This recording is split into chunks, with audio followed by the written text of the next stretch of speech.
Halo semuanya, Assalamualaikum warahmatullahi wabarakatuh. Perkenalkan, nama saya Yunita Pangesti dari program studi akuntansi Universitas Nasional. Sebagai mahasiswa, saya itu percaya bahwa kemampuan menggunakan teknologi dengan bijak itu sama pentingnya dengan kemampuan akademik.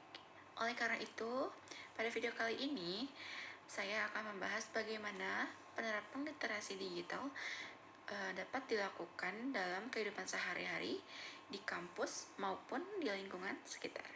Namun, sebelum kita ke topik tersebut, izinkan saya untuk membagikan personal branding saya. Yang pertama tentunya adalah tentang diri saya sendiri. Seperti yang sudah saya perkenalkan, saya Yunita Pangesti. Saya biasanya itu dipanggil Yunita, Yun, ataupun Nita. Saya berdomisili Jakarta Selatan, dan saya itu juga merupakan mahasiswa yang masih menempuh jenjang pendidikan perguruan tinggi sarjana ekonomi dan bisnis pada program studi akuntansi di Universitas Nasional. Saya merupakan pribadi yang senang belajar hal baru, unik, dan juga bermanfaat bagi saya nantinya. Saya juga orangnya itu bertanggung jawab atas apa yang telah diamanahkan oleh seseorang kepada saya, dan juga saya merupakan kepribadian yang bisa dibilang saya itu disiplin dalam peraturan-peraturan yang tertulis maupun tidak tertulis. Serta saya juga memiliki kemampuan bekerjasama dalam sebuah tim. Karena saya itu percaya bahwa setiap pengalaman itu merupakan kesempatan untuk terus berkembang dan meningkatkan kemampuan diri kita sendiri. Selanjutnya itu adalah minat dan kemampuan saya. Untuk minat, yang pertama itu adalah akuntansi. Karena dari semasa saya SMK sampai sekarang saya kuliah, saya masih memfokuskan minat saya itu di bidang akuntansi.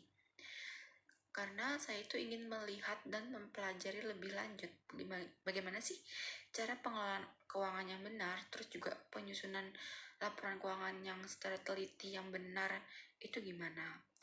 Dan minat kedua saya itu ada di bidang seni, terutama seni tari. Jadi dari semasa saya kecil, itu saya sudah mengikuti sanggar dan beberapa lomba-lomba pada bidang tari tersebut. Karena dengan seni tari ini saya bisa mengekspresikan kreativitas saya, terus juga melatih kedisiplinan juga, serta meningkatkan rasa kepercayaan diri saya sendiri. Sedangkan untuk kemampuan saya sendiri, di hard skill itu saya bisa mengoperasikan Microsoft Office seperti Word, Excel, PowerPoint untuk mendukung kegiatan akademik saya maupun presentasi-presentasi yang ada. Dan yang kedua di soft skill itu saya bisa teamwork. Jadi saya bisa bekerja sama secara efektif untuk sebuah tim. Beberapa kali saya juga pernah ditunjuk, pernah mengajukan diri sebagai ketua dalam sebuah tim. Selanjutnya di sini ada prestasi dan pengalaman saya. Namun saya mohon maaf terlebih dahulu, untuk prestasi saya hanya menyantumkan satu, yaitu pada bidang seni tari. Karena memang dari semasa kecil saya, prestasi-prestasi saya yang pernah saya raih itu kebanyakan di seni tari. Tetapi untuk penghargaannya itu sudah banyak yang hilang, banyak yang dimakan rayap, dan entah ada di mana. Jadi saya hanya memasukkan salah satu foto saya bersama teman saya. Ini kebetulan lomba tari tortor atau tari tongkat, saya sedikit lupa, di Taman Mini. Sedangkan untuk pengalamannya itu saya punya beberapa pengalaman. Di sini yang pertama adalah saya pernah menjadi model cilik dalam sebuah majalah, yaitu Tabloid Bintang. Terus juga saya pernah menjadi MC pada acara Maulid Nabi Muhammad SAW. Terus juga saya pernah magang atau PKL pada semasa SMK saya di Pengadilan Agama Negeri Jakarta Selatan. Lalu juga saya pernah berbisnis bersama teman-teman saya.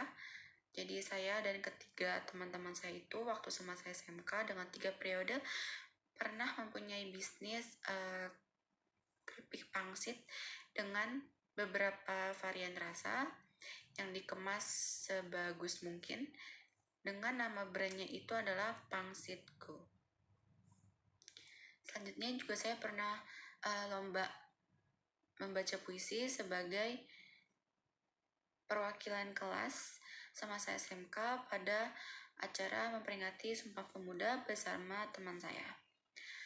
Selanjutnya yang di perkuliahan saya juga cukup aktif mengikuti kegiatan-kegiatan seminar yang ada. Di sini saya memberikan beberapa e-sertifikat yang ada. Lalu yang terbaru ini adalah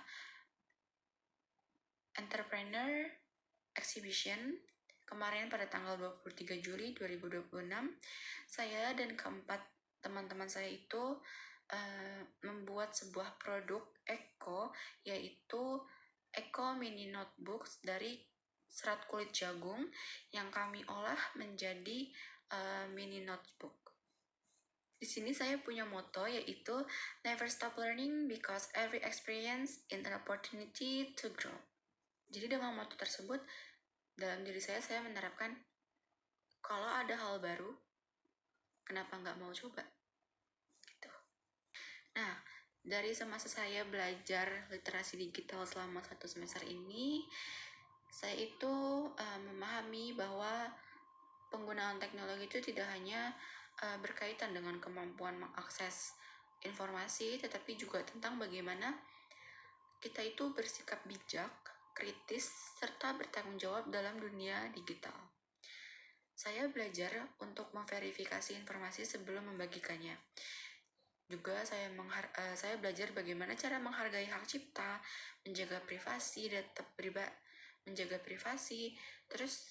serta berkomunikasi secara etis di media sosial.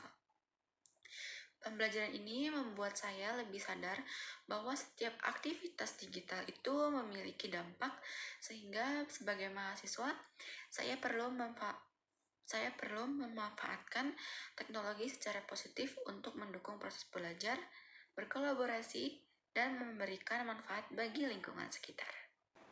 Itulah personal branding yang dapat saya sharing ke kalian. Selanjutnya saya akan masuk ke dalam topik utama pembahasan kita dengan tema penerapan literasi digital dalam kehidupan sehari-hari di kampus Universitas Nasional dan lingkungan sekitar. Jadi di era digital seperti sekarang ini, hampir semua aktivitas mahasiswa itu tidak luput dari teknologi.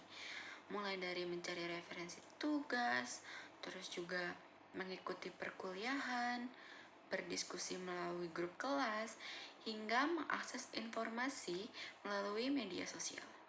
Namun, memiliki akses internet aja itu tuh belum cukup loh. Kita juga harus memiliki literasi digital, yaitu kemampuan menggunakan teknologi dan informasi secara bijak, kritis, serta bertanggung jawab. Contoh penerapannya itu di kampus adalah saat mengerjakan tugas.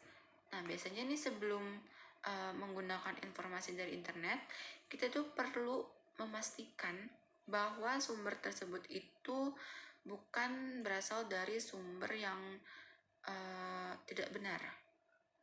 Melainkan kita harus mengambil sumber-sumber tersebut itu kayak dari jurnal, terus buku-buku, ataupun situs-situs yang terpercaya. Nah, selain itu kita juga harus menghindari tindakan plagiat dengan mencantumkan sumber referensi yang digunakannya.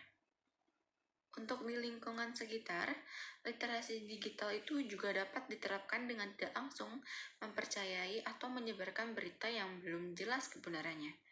Sebelum membagikan informasi-informasi kepada teman ataupun keluarga, kita itu juga perlu melakukan pengecekan terlebih dahulu terhadap suatu informasi tersebut supaya nantinya tidak ikut menyebarkan hoax. Lalu kita juga harus menjaga data-data pribadi kita itu dari orang-orang lain.